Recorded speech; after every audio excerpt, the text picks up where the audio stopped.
And here is the Writer's Almanac for Friday, the 28th of February, 2020. It's the birthday of Stephen Spender, born London, 1909, author of many volumes of poetry and also a book about his disillusionment with communism called The God That Failed. When he turned 70, Stephen Spender wrote, "I'm struggling at the end to get out of the valley of hectoring youth, journalistic middle age, imposture, money-making, public relations, bad writing, mental confusion." It's the birthday of the essayist Michel de Montaigne, born near Bordeaux, France, 1533. He became a lawyer, but when his father died and left Michel the family estate, he took over the property, he retired from the law, and he spent 10 years in relative seclusion in his tower on the estate, ignoring his family, ignoring society. Montaigne's best friend had recently died, a man he would have written letters to, and so instead of letters, Montaigne wrote down thoughts to an imaginary reader, short pieces that he called essays, from the French word essai, meaning attempt. He wrote about prayer, about smell, about liars, cannibals, thumbs, and every other subject interesting to him under the sun. It's the birthday of Linus Pauling, born Portland, Oregon, 1901. As a kid, he stole chemicals from an abandoned smelter and conducted experiments. He did research in chemical bonds and demonstrated that properties like color, texture, and hardness are a result of a chemical's molecular structure. Won a Nobel Prize in chemistry in 1954 and used his status as a scientist to speak out against nuclear weapons, for which 9 years later he won the Nobel Peace Prize. And it's the birthday of Daniel Handler, born San Francisco, 1970.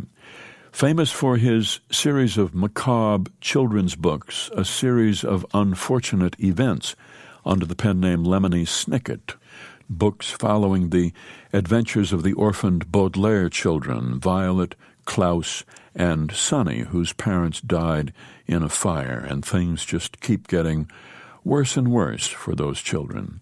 In books such as The Bad Beginning, The Carnivorous Carnival, The Penultimate Peril.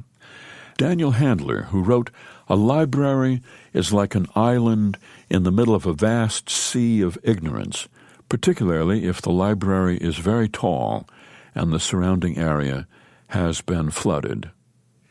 Here's a poem for today by Laura Foley, "What the Dead Miss."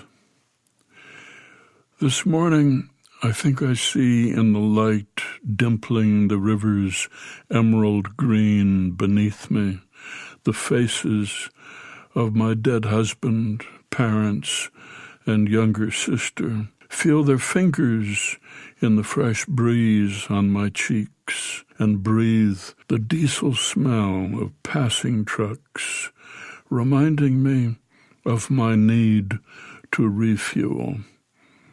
As I hold the nozzle in place, I watch clouds scurry and reform like roving, ghostly crowds.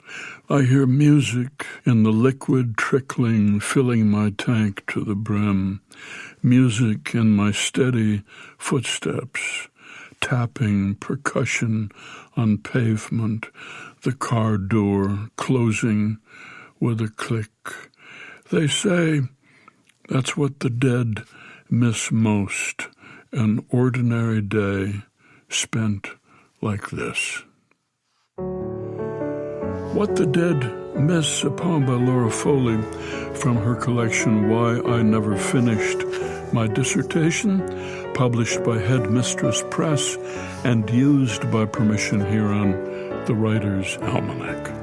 Funded by donations from listeners like you, now available on PRX for distribution by your local radio station.